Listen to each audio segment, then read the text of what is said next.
യാസീൻ ഓതുന്ന സമയത്ത് ഒരാള് യാസീൻ ഓതുമ്പോ പടച്ചവനെ എന്റെ ഇന്ന കാര്യം നീ സാധിപ്പിച്ചു തരണമെന്ന് നിയ്യത്ത് ചെയ്തിട്ട് യാസീൻ ഓതിയ അതിന് ഉത്തരമുണ്ടെന്ന് നബി മുഹമ്മദ് മുസ്തഫ. നബി മുഹമ്മദ് മുസ്തഫ വഅദ് പറയുന്ന ഉസ്താദിന് ചൂടുവെള്ളം, വഅദ് കേൾക്കാൻ വന്നവർക്ക് ഫ്രൂട്ടി കുടി, ഉസ്താദിന് വാട്ടവെള്ളം, നിങ്ങൾക്കൊക്കെ എന്താ ഫ്രൂട്ടിയാണോ കുടിക്കണേ? എന്താപ്പ കുടിക്കണേ? ഫ്രൂട്ടി. ശരി, അള്ളാഹു എനിക്ക് ഹൗദുൽ കൗസർ നൽകി അനുഗ്രഹിക്കുമാറാകട്ടെ. ആമീൻ പറ, ആമീൻ പറ. ചുമ്മാ പറഞ്ഞ അൽഹംദുലില്ലാ, അള്ളാഹു നമുക്ക് ഈമാൻ തരുമാറാകട്ടെ. എന്റെ പ്രിയമുള്ള സഹോദരങ്ങളെ, എവിടെ പോയാലും യാസീനല്ലേ ഓതണേ? പറ മനുഷ്യ, യാസീനല്ലേ ഓതണേ? മരണ വീട്ടിൽ പോയ യാസീൻ ഓതും, പള്ളിക്കാട്ടിൽ പോയ യാസീൻ ഓതും, കല്യാണ വീട്ടിൽ യാസീൻ ഓതും, എവിടെ പോയാലും യാസീൻ ഓതും. എന്റെ 114 സൂറത്ത് യാസീൻ മാത്രമേ ഉള്ളൂ. എന്റെ ബക്കറ ഓതാത്തെ? എന്റെ ബക്കറ ഓതാത്തെ? നീ വിചാരിച്ച ഉസ്താദിനെ കൈമടക്കിട്ടാനാണെന്ന്? അല്ല മോനെ, അല്ല.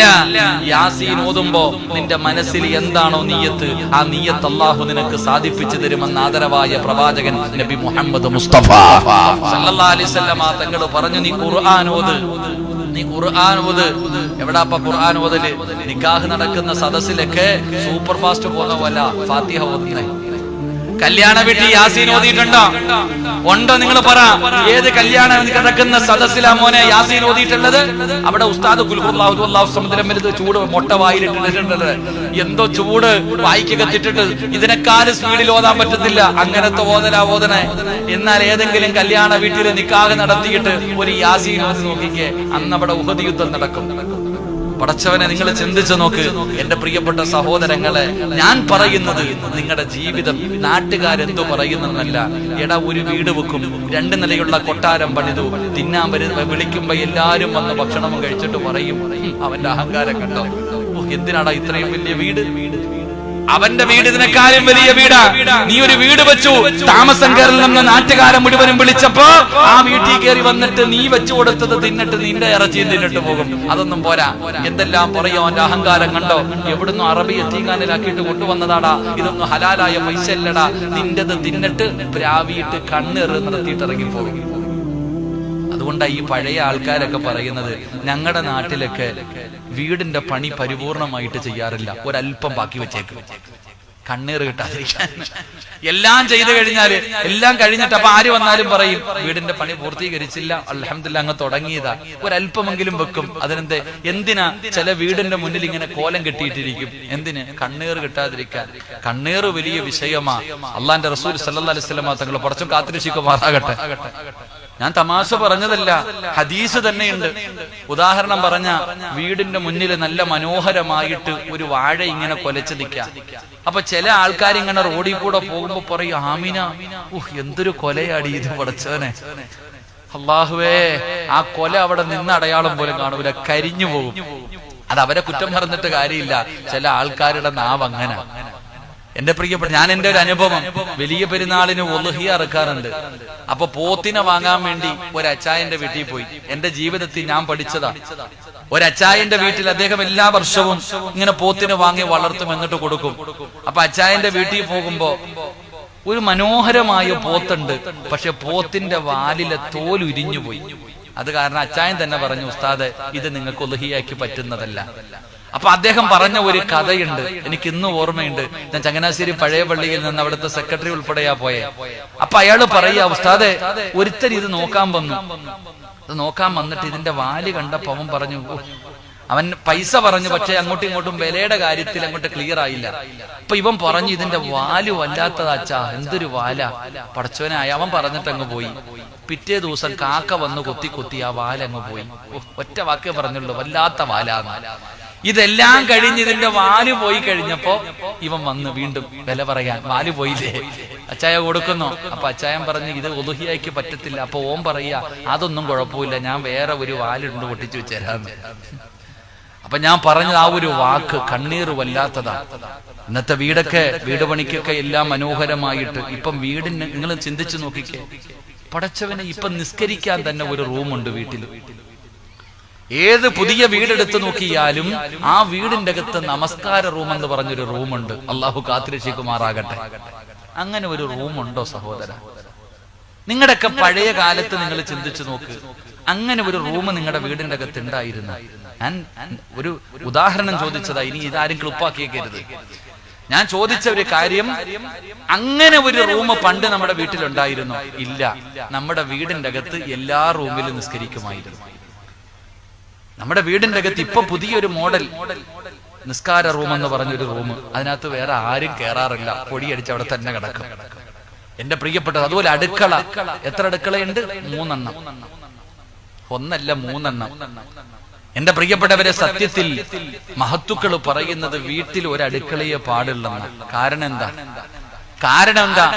പണ്ടത്തെ വീടിന്റെ അകത്ത് ചെറിയ അടുക്കള, 4 ആണുങ്ങളുണ്ടെങ്കിൽ ഈ 4 എണ്ണത്തിന്റെ ഭാര്യമാരും ഉമ്മായും കൂടെ ഈ അടുക്കളയിൽ കിടന്നിട്ട് കസേര കളിയ, ചെറിയ അടുക്കളക്കകത്ത് കിടന്നുകൊണ്ട് അങ്ങോട്ടും ഇങ്ങോട്ടും കറങ്ങും, ശരീരം തട്ടും, പാത്രങ്ങൾ എടുത്തും അങ്ങോട്ടും ഇങ്ങോട്ടും.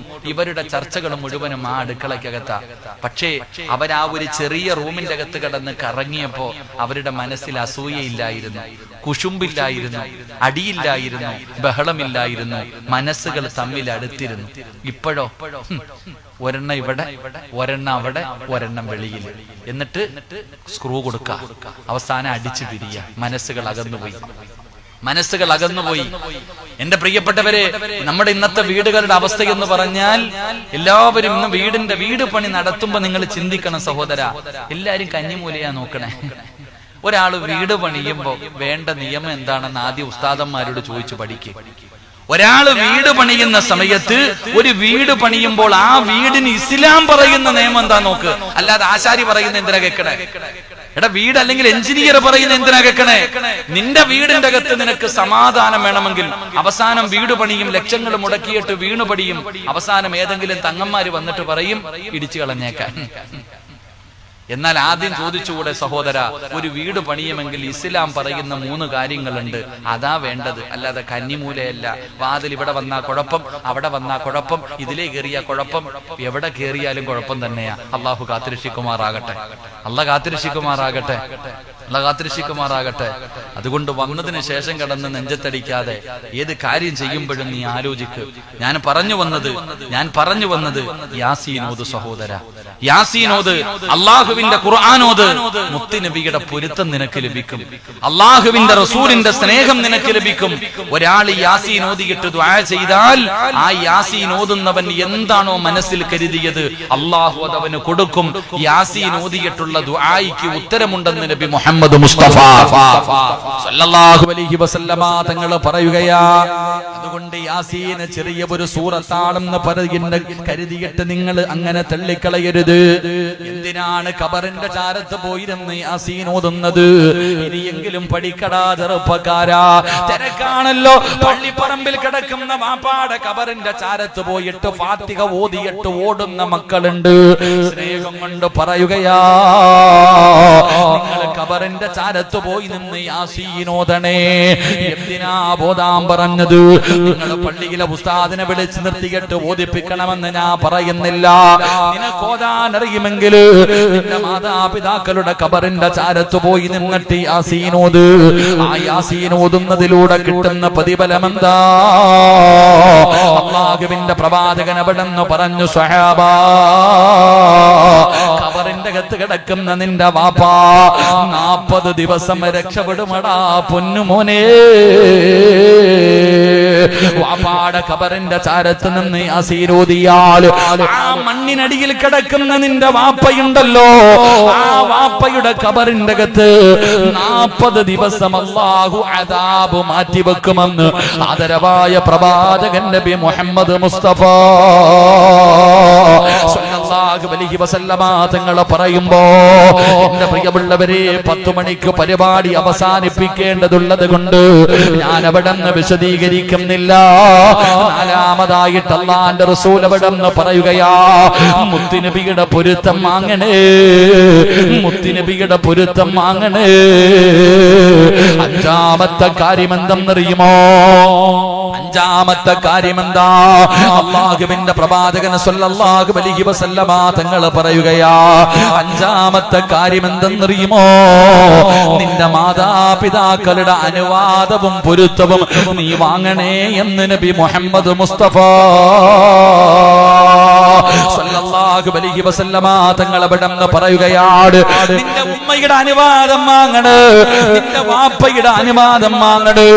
മാതാപിതാക്കളുടെ പൊരുത്തമില്ലാതെ നീ തുടങ്ങല്ലേ പൊന്നുമോര്.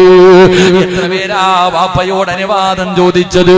പുതിയ ബിസിനസ് തുടങ്ങുമ്പോ ഉമ്മാനോട് പറഞ്ഞ് എത്ര പേരാ ഉള്ളത്? വാപ്പയോട് പറഞ്ഞ് എത്ര പേരാ ഉള്ളത്? കൂട്ടുകാര് പറയുന്നത് കേട്ടുകൊണ്ട് ലക്ഷങ്ങൾ കൊണ്ടുപോയി വലിച്ചെറിഞ്ഞിട്ട് അവസാനമെല്ലാം നഷ്ടപ്പെട്ടു പോയിട്ട് പടച്ചവനെ ഇനി എന്ത് ചെയ്യണമെന്നറിയാതെ പ്രയാസപ്പെട്ടുകൊണ്ടിരിക്കുന്ന സമയത്ത് തന്റെ പ്രിയപ്പെട്ട മാതാവിന്റെ മുന്നിൽ വന്നിട്ട് പറയുന്ന ഉമ്മ, എല്ലാം നഷ്ടപ്പെട്ടു പോയുമ്മ. അവസാനമല്ലടാ ചെറുപ്പക്കാരാ പറയേണ്ടത്, ഈ സദസ്സിലിരിക്കുന്നവരോട് പടച്ചവനെ നിങ്ങൾ ആരോട് പറയും? നിങ്ങളുടെ ഭാര്യമാരോട് പറയുമല്ലോ. നിങ്ങളുടെ ഭാര്യമാരോട് കച്ചവടം തുടങ്ങുമ്പോ പറയുമല്ലോ, പുതിയ കാര്യങ്ങൾ തുടങ്ങുമ്പോ ഭാര്യയോട് പറയുമല്ലോ. എന്തേ ഉമ്മയോട് പറയാത്തത്? എന്തേ ഉപ്പയോട് പറയാത്തത്? പറയേണ്ടത് അവരോടല്ലേ ചെറുപ്പക്കാരാ. ആദ്യമായിട്ട് പറയേണ്ടത് മാതാപിതാക്കളോടല്ലേ. ഭാര്യ ഇന്നലെ കേറി വന്നവളല്ലേ, അവൾ ഇന്നലെ നിന്റെ ജീവിതത്തിലേക്ക് കടന്നു വന്നവളല്ലേ. മോനെ, നീ വിചാരിക്കും അത് ചെറിയ പാപമാണെന്ന്. ഇതൊക്കെയാണോ ഉസ്താദ് പറയേണ്ടത് എന്ന് പറയുന്ന എന്റെ പ്രിയപ്പെട്ടവരോട്, നിനക്കതിന്റെ ഗൗരവം അറിയാഞ്ഞിട്ടാ, നിനക്കതിലൂടെ വരുന്ന നഷ്ടത്തെ കുറിച്ച് നിനക്കറിയാഞ്ഞിട്ടാ. ഒരു ചരിത്രം പറഞ്ഞു തരട്ടെ ചെറുപ്പക്കാരാ, ഒരു ചരിത്രം പറഞ്ഞു തരട്ടെ പെങ്ങള്. മഹാനായ നബി മുഹമ്മദ് മുസ്തഫ സല്ലല്ലാഹു അലൈഹി വസല്ലമ തങ്ങളുടെ ചാരത്തേക്ക് സ്വഹാബികൾ കടന്നു വരികയാണ്. നിറകണ്ണുകളോടെ മുത്തുനബിയുടെ ചാരത്ത് വന്നിട്ട് സ്വഹാബികൾ പറയുന്നു, നബിയേ യാ റസൂലല്ലാഹ്, അല്ലാഹുവിന്റെ പ്രവാചകരേ, അൽഖമദാ മരണത്തോട് മല്ലടിച്ചുകൊണ്ട് കിടക്കുകയാണ്. അല്ലാഹുവിന്റെ പ്രവാചകന്റെ പ്രിയപ്പെട്ട സ്വഹാബിയായ അൽഖമ റളിയല്ലാഹു തആല അൻഹു അവിടുന്ന് സക്കറാത്തിന്റെ അവസ്ഥയിൽ മരണത്തോട് മല്ലടിച്ചുകൊണ്ട് കിടക്കുമ്പോ അല്ലാഹുവിന്റെ പ്രവാചകന്റെ സ്വഹാബികളെ ചാരത്ത് കിടന്നു ചെന്നിട്ട് പറഞ്ഞു കൊടുക്കുന്നു, ലാ ഇലാഹ ഇല്ലല്ലാഹ്. അവിടുന്ന് ഷഹാദത്ത് കലിമ പറഞ്ഞു കൊടുക്കുകയാ. അൽഖമയ്ക്ക് പറയണമെന്നുണ്ട്, പക്ഷേ നാവ് പൊങ്ങുന്നില്ല. അല്ലാഹുവിന്റെ പ്രവാചകന്റെ മുന്നിൽ വന്നിട്ട് സ്വഹാബത്ത് പറഞ്ഞു കൊടുക്കുമ്പോ മുത്തുനബി ചോദിച്ച ചോദ്യം എന്തെന്നറിയുമോ? സഹാബാ, അൽഖമ 5 നേരവും നമസ്കരിക്കുമോ? സഹാബാ. അല്ലാഹുവിന്റെ പ്രവാചകൻ അവിടെന്ന് ചോദിക്കുമ്പോ സ്വഹാബത്ത് പറയുന്നു, നബിയേ യാ റസൂലല്ലാഹ്, അല്ലാഹുവിന്റെ റസൂലേ, അൽഖമ ഒരു വഖത്ത് പോലും മുടക്കാത്ത സഹാബിയാ. പ്രവാചകൻ അവിടെന്ന് രണ്ടാമതായി ചോദിക്കുകയാ, അൽഖമയുടെ ഉമ്മ ജീവിച്ചിരിപ്പുണ്ടോ? അൽഖമയുടെ ഉമ്മ ജീവിച്ചിരിപ്പുണ്ടോ? ആ ഉമ്മയുമായിട്ട് എങ്ങനെയാണ് അൽഖമ? ആ സമയത്ത് സ്വഹാബികൾ പറഞ്ഞു, നബിയേ, ഉമ്മാനെ വല്ലാത്ത ഇഷ്ടമാ, ഉമ്മാനോട് വല്ലാത്ത സ്നേഹമാ, ഉമ്മയ്ക്ക് ഖിദ്മത്ത് ചെയ്യുന്ന മകനാ. പക്ഷേ നബിയേ, അൽഖമയുടെ ഉമ്മയ്ക്ക് ഒരേ ഒരു പരാതിയുണ്ട് നബിയേ. അൽഖമ റളിയല്ലാഹു തആല അൻഹുവിന്റെ മാതാവിന് ഒരേ ഒരു പരാതിയുണ്ട് നബിയേ. അല്ലാഹുവിന്റെ റസൂൽ വിളിച്ചുകൊണ്ട് വരാൻ പറയുകയാണ്. ഈ സദസ്സിലിരിക്കുന്ന ഓരോ ഭർത്താക്കന്മാരും കേട്ടോ, ഓരോ മക്കളും കേട്ടോ, മോനെ ഇത് നിനക്ക് പഠിക്കാനുള്ള ചരിത്രമാ. നിങ്ങളെ സിറാജിനെ കുറ്റപ്പെടുത്തിയിട്ട് കാര്യമില്ല. എന്നെ വേദനാൽ ഞങ്ങളെ കുറ്റം പറയുന്നു എന്ന് നിങ്ങൾ പറയരുത്. അല്ലാഹുവിന്റെ പ്രവാചകൻ പറഞ്ഞു, ഉമ്മാനെ വിളിച്ചു കൊണ്ടുവരാറ്. അൽഖമ റളിയല്ലാഹു തആല അൻഹുവിന്റെ മാതാവ് മുത്തുനബിയുടെ മുന്നിലേക്ക് വന്നപ്പോ റസൂലുള്ളാഹി ചോദിക്കുന്നു, ഉമ്മാ, പൊന്നുമകനുമായി അൽക്കമയുമായിട്ടെങ്ങനാ ഉമ്മ, അൽക്കമയുമായിട്ടെങ്ങനെയാണ്? അവിടെന്ന് പറയുന്നു, നബിയേ, എനിക്കവനെ വല്ലാത്ത ഇഷ്ടമാണ് നബിയേ, എനിക്കവനോട് വല്ലാത്ത സ്നേഹമാണ് നബിയേ, അവനെ ഞാൻ വല്ലാതെ കഷ്ടപ്പെട്ട് വളർത്തിയതാണ്. പക്ഷേ ഉമ്മയുടെ മനസ്സിന്റെ വേദന എന്തെന്നറിയോ? ഉമ്മാടെ മനസ്സിന്റെ വേദന എന്തെന്നറിയോ? യാ റസൂലല്ലാഹ്, എന്ത് കാര്യമുണ്ടെങ്കിലും അവൻ ആദ്യം പറയുന്നത് അവന്റെ ഭാര്യയോടാണ് നബിയേ. എന്തുണ്ടെങ്കിലും അവൻ ആദ്യം വന്നിട്ട് അവന്റെ കാര്യങ്ങൾ പറയുന്നത് അവന്റെ ഭാര്യയോടാ, പിന്നെ എന്നോട് പറയുകയുള്ളൂ. അവൻ രണ്ടാമത് എന്നോട് പറയുകയുള്ളൂ. അവൻ ആദ്യം പറയേണ്ടത് എന്നോടല്ലേ നബിയേ, ഞാൻ അവന്റെ ഉമ്മയല്ലേ നബിയേ, ഞാൻ അവനെ കഷ്ടപ്പെട്ട് വളർത്തിയതല്ലേ നബിയേ, അവൻ എന്നെക്കാലു സ്നേഹം അവന്റെ ഭാര്യയോടാണ് നബിയേ. അതെനിക്ക് സഹിക്കാൻ കഴിയുന്നില്ല നബിയേ. അല്ലാഹുവിന്റെ റസൂല് പറഞ്ഞു, ഉമ്മ പൊരുത്തപ്പെട്ട് കൊടുക്കുമ്മ. അൽക്കമയ്ക്ക് ലാ ഇലാഹ ഇല്ലല്ലാഹ് പറയാൻ, അൽക്കമയ്ക്ക് ലാ ഇലാഹ ഇല്ലല്ലാഹ് പറയാ കഴിയുന്നില്ല ഉമ്മ, നിങ്ങളൊന്ന് പൊരുത്തപ്പെട്ട് കൊടുക്ക്. അൽക്കമ റളിയല്ലാഹു തആല അൻഹുവിന്റെ മാതാവ് പറഞ്ഞു, ഇല്ല നബിയേ, അവൻ എന്നോട് ഇങ്ങനെ ചെയ്യാ പാടില്ലായിരുന്നല്ലോ, ഞാൻ അവന്റെ ഉമ്മയല്ലേ. എടാ ചെറുപ്പക്കാരാ, ഉമ്മാനെ തല്ലിയതിന്റെ പേരിലല്ല, ഉമ്മാനെ കണ്ണുനീര് കുടിപ്പിച്ചതിന്റെ പേരിലല്ല, ഉമ്മാനെ ഭാര്യയുടെ വാക്ക് കേട്ടിട്ട് വീട്ടിൽ നിന്ന് അടിച്ചിറക്കി വിട്ടതിന്റെ പേരിലല്ല, ഉമ്മാനെ കുത്തുവാക്ക് പറഞ്ഞതിന്റെ പേരിലല്ല. പിന്നെ എന്തുകൊണ്ടാണ് തന്റെ നാവ് പൊങ്ങാത്തതിന്റെ കാരണം എന്തെന്നറിയോ? എന്ത് കാര്യവും ആദ്യം പറയുന്നത് ഭാര്യയോടാ, പിന്നെ ഉമ്മയോട് പറയാറുള്ളൂ. ആ ഒറ്റ മനസ്സ് വേദനിച്ചതിന്റെ പേരില്, ആ മാതാവിന്റെ മനസ്സ് വേദനിച്ചതിന്റെ പേരില് അവിടുന്ന് ഷഹാദത്ത് കലിമ പറയാ കഴിഞ്ഞില്ലെന്ന് ചരിത്രം പറയുമ്പോ ഇത് സാധാരണ ഒരാളല്ല, അസ്വഹാബി കന്നുജൂ, എന്റെ സ്വഹാബികളെ നക്ഷത്ര തുല്യരാ, അവരെ കൊണ്ട് അല്ലാഹു തൃപ്തിപ്പെട്ടവരാ. അവരെ നിങ്ങൾ ആരെ പിൻപറ്റിയാൽ നിങ്ങൾ സ്വർഗത്തിലാണ് സഹാബാ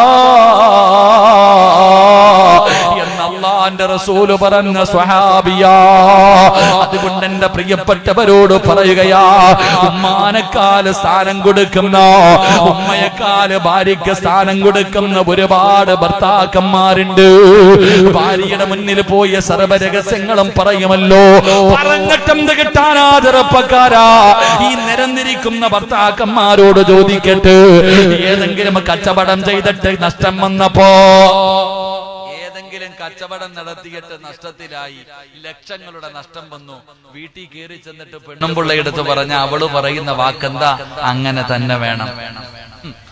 ലക്ഷങ്ങളുടെ നഷ്ടം വന്നിട്ട് ഭാര്യയുടെ മുന്നിൽ പോയിട്ട് ഏതെങ്കിലും ഒരു ഭർത്താവ് എടി എല്ലാം നഷ്ടപ്പെട്ടു പോയടി എന്ന് പറയുമ്പോ അവള് പറയും, നിങ്ങൾക്ക് അങ്ങനെ തന്നെ വേണം, കാരണം ഞാൻ പറഞ്ഞത് നിങ്ങൾ കേട്ടില്ലല്ലോ, ഞാൻ പറഞ്ഞത് നീ കേട്ടില്ലല്ലോ. എന്നാ നീ കച്ചവടം തുടങ്ങിയപ്പോ നിന്റെ ഉമ്മാനോട് ഒരു വാക്കുപോലും പറഞ്ഞില്ല. അവസാനം ലക്ഷങ്ങളുടെ നഷ്ടം വന്നിട്ട് ഉമ്മാടെ മടിയിൽ പോയി കിടന്നിട്ട് ഉമ്മ എല്ലാം പോയുമ്മ എന്ന് പറയുമ്പോ തലയിൽ ഇങ്ങനെ കൈവച്ചിട്ട് പോട്ടെ മോനെ, അല്ലാഹ് നിനക്ക് തരുമടാ, ആ ഒരു വാക്ക്, അതാ ഉമ്മ. അള്ളാഹു നമ്മുടെ ഉമ്മമാരിൽ ജീവിച്ചിരിക്കുന്നവർക്ക് അള്ളാഹു ദീർഘായുസ് കൊടുക്കുമാറാകട്ടെ, അള്ളാഹ് ദീർഘായുസ് കൊടുക്കുമാറാകട്ടെ. അള്ളാഹു മരണപ്പെട്ടവരുടെ ഖബറിടം അള്ളാഹു വിശാലമാക്കി കൊടുക്കുമാറാകട്ടെ. ഉമ്മാന്റെ അടുക്ക പോയി പറഞ്ഞാൽ ഉമ്മ മടിയിൽ പിടിച്ച് കിടത്തിയിട്ട് തലോടിക്കൊണ്ട് പറയും, ദുആ ചെയ്യും. അതാ ആ ഒരു ദുആയ നമുക്ക് വേണ്ടത്. എന്റെ പ്രിയപ്പെട്ടവരെ, ഉമ്മാനെ കുറിച്ച് മനസ്സിലാക്കണം. ചില മക്കൾ അങ്ങനെ എവിടെ പോയാലും ഉമ്മാനോട് പറഞ്ഞിട്ട് പോകും. പെണ്ണും കെട്ടി, മക്കളുണ്ടായി, മക്കളെയും കെട്ടിച്ചു, അവർക്കും മക്കളായി. എന്നാലും ഉമ്മായും വാപ്പായും ജീവിച്ചിരിപ്പുണ്ടെങ്കിൽ കടയിൽ പോകുകയാണെങ്കിൽ പറയും, ഉമ്മ കച്ചവടത്തിന് പോവാ, ദുആ ചെയ്യേ. എല്ലാ ദിവസവും രാവിലെ കട തുറക്കാൻ പോകുമ്പോ ഉമ്മാനോട് പറയും, വാപ്പയോട് പറയും. അതാണ് മഹാനായ ലുഖ്മാനുൽ ഹക്കീം റളിയല്ലാഹു തആല അൻഹു. ഒരിക്കൽ യാത്രയ്ക്ക് പോകുന്ന സമയത്ത് മാതാവിനോട് ചോദിച്ചു, ഉമ്മ ഞാനൊരു യാത്രയ്ക്ക് പോകുകയാ, തിരിച്ചു വരുമ്പോ എന്റെ ഉമ്മാൻ എന്ത് കൊണ്ടുവരണം? പെണ്ണുമ്പിള്ളയോട് ചോദിക്കും, ആമിന ഗൾഫിൽ നിന്ന് ഞാൻ വരുന്നടി എന്ത് വേണം? അവളൊരു ലിസ്റ്റ് ഇട്ട് തരും. മലേഷ്യയിൽ നിന്ന് നാട്ടിലേക്ക് വരാനൊരുങ്ങുന്ന ചെറുപ്പക്കാരൻ ഭാര്യയോട് ചോദിക്കും, നിനക്കെന്ത് വേണം? അവളൊരു വലിയ നോട്ടീസ് ഇട്ട് തരും. അവൾക്ക്, അവളുടെ മാതാപിതാക്കൾക്ക്, അവളുടെ അനിയത്തിമാർക്ക് വലിയ ലിസ്റ്റ്. എന്നാ ഉമ്മാനോട് ചോദിക്കാറുണ്ടോ, ഉമ്മ നിങ്ങൾക്ക് എന്ത് വേണം? ആ ഉമ്മാടെ ദുആ കൊണ്ടല്ലേ നീ സൗദി പോയത്, നീ ഗൾഫിൽ പോയത്, നീ മലേഷ്യ പോയത്. എവിടെന്നാ മോനെ ഈ പണമൊക്കെ ഉണ്ടാക്കിയത്?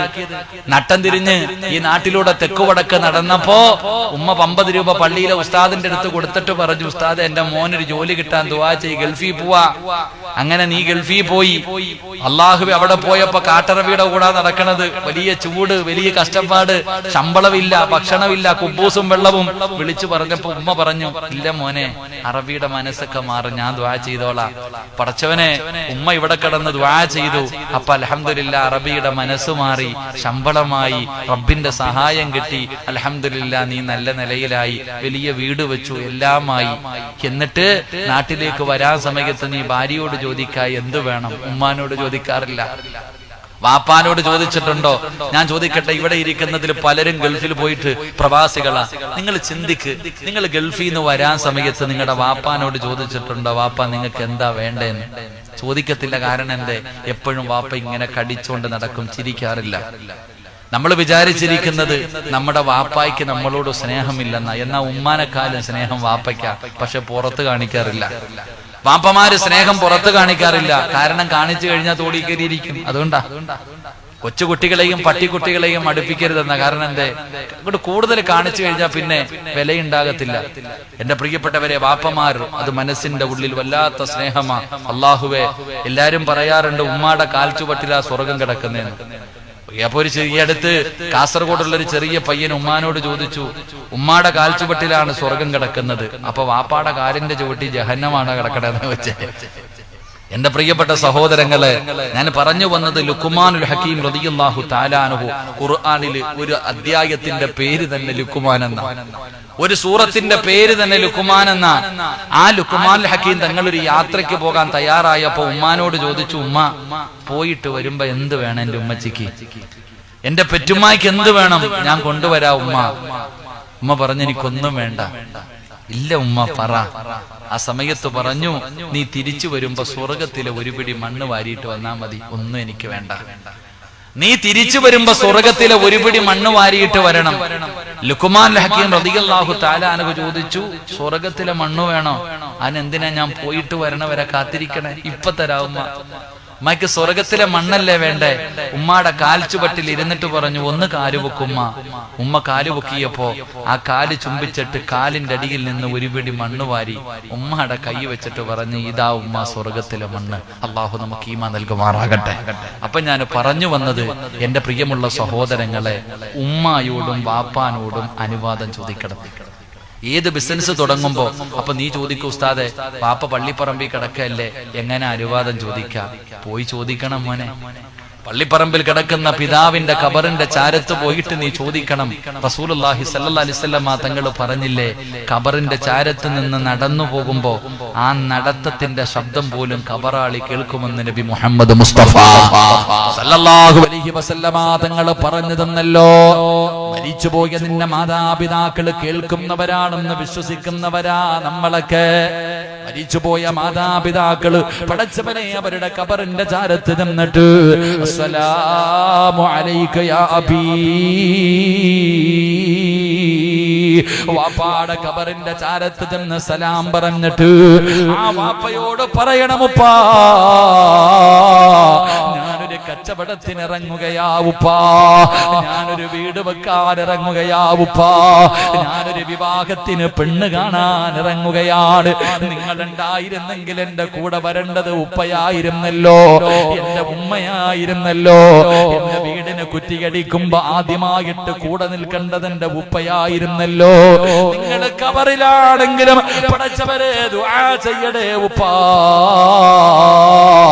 എന്ന് പറഞ്ഞുകൊണ്ട് മാതാപിതാക്കളുടെ പൊരുത്തം ചോദിക്കടേ. ആ മാതാപിതാക്കളുടെ അനുവാദമില്ലാതെ ഒന്നും ചെയ്യാൻ നീ തയ്യാറാകണ്ട. എത്ര വലിയ കോടിക്കണക്കിന് ചെലവഴിച്ചാൽ അവസാനം നിനക്ക് നഷ്ടമാ മോനെ, അവസാനം നിനക്ക് നഷ്ടമാണ്. അതുകൊണ്ട് എന്റെ പ്രിയപ്പെട്ടവരോട് പറയുകയാ, അല്ലാഹുവിന്റെ പ്രവാചകൻ സല്ലല്ലാഹു അലൈഹി വസല്ലമ തങ്ങൾ പറയുകയാണ്, മുത്തുനബി അവിടെ നിന്ന് പറഞ്ഞു തരികയാ, നിന്റെ മാതാപിതാക്കളുടെ പൊരുത്തം വാങ്ങണേ, അവരുടെ അനുവാദം വാങ്ങണേ, എങ്കിലേ നിനക്ക് അല്ലാഹുവിന്റെ സഹായവും പടച്ച റബ്ബിന്റെ തൃപ്തിയും അല്ലാഹു നിനക്ക് ബർക്കത്ത് തരൂ എന്ന് നബി മുഹമ്മദ് മുസ്തഫ സല്ലല്ലാഹു അലൈഹി വസല്ലമ തങ്ങൾ പറയുമ്പോ, അല്ലാഹുവേ ജീവിച്ചിരിക്കുന്ന ഞങ്ങളുടെ മാതാപിതാക്കൾക്ക് നീ ആഫിയത്ത് നൽകണേ അല്ലാ, ദീർഘായുസ് നൽകണേ അല്ലാ, അവരുടെ പൊരുത്തം നൽകണേ അല്ലാ. പള്ളിപ്പറമ്പിൽ 6 അടി മണ്ണിന്റെ അകത്ത് കിടക്കുന്ന ഞങ്ങളുടെ മാതാപിതാക്കളുടെ മണ്ണറ മണിയറയാക്കണേ അല്ലാ. ഇനി പറയുന്ന ഈ കാര്യങ്ങൾ നിങ്ങൾ ആരെങ്കിലും ചെയ്താൽ നീ കെട്ടിയ വീടിന്റെ അകത്ത് ഇനിയും ബർക്കത്ത് കടന്നു വരികയാണ്. നിന്റെ കടയിലേക്ക് ബർക്കത്ത് വരാനുള്ള വഴിയാണ്. നിന്റെ കച്ചവടത്തിൽ അഭിവൃദ്ധി ഉണ്ടാകാനുള്ള വഴിയാ. കഴിഞ്ഞതൊക്കെ പോകട്ടെ, ഇനിയെങ്കിലും പറയുന്നതൊന്ന് അനുസരിക്കൂ. ഈ പറയുന്ന കാര്യങ്ങളെങ്കിലും നിനക്കൊന്ന് ചെയ്യാൻ കഴിയുമോ? എന്റെ പ്രിയപ്പെട്ടവരെ, മഹാനായ നബി മുഹമ്മദ് മുസ്തഫ സല്ലല്ലാഹു അലൈഹി വസല്ലമ തങ്ങൾ പറയുകയാണ്, മഹാനായ അനസ് ഇബ്നു മാലിക് റളിയല്ലാഹു തആല അൻഹു, അല്ലാഹുവിന്റെ റസൂൽ അവിടെന്ന് പറയുന്നു, യാ ബുനയ്യ ഇദാ ദഖൽത അലാ അഹ്ലിക ഫസല്ലിം യകൂനു ബർകതക അലൈക വഅലാ അഹ്ലി ബൈതിക. അനസ് ഇബ്നു മാലിക് റളിയല്ലാഹു തആല അൻഹുവിനോട് അല്ലാഹുവിന്റെ പ്രവാചകൻ അവിടെന്ന് വിളിക്കുന്നു, മോനെ അനസ്, നിനക്ക് ബർക്കത്ത് വേണോ അനസ്? നിന്റെ കുടുംബക്കാർക്ക് ബർക്കത്ത് വേണോ അനസ്?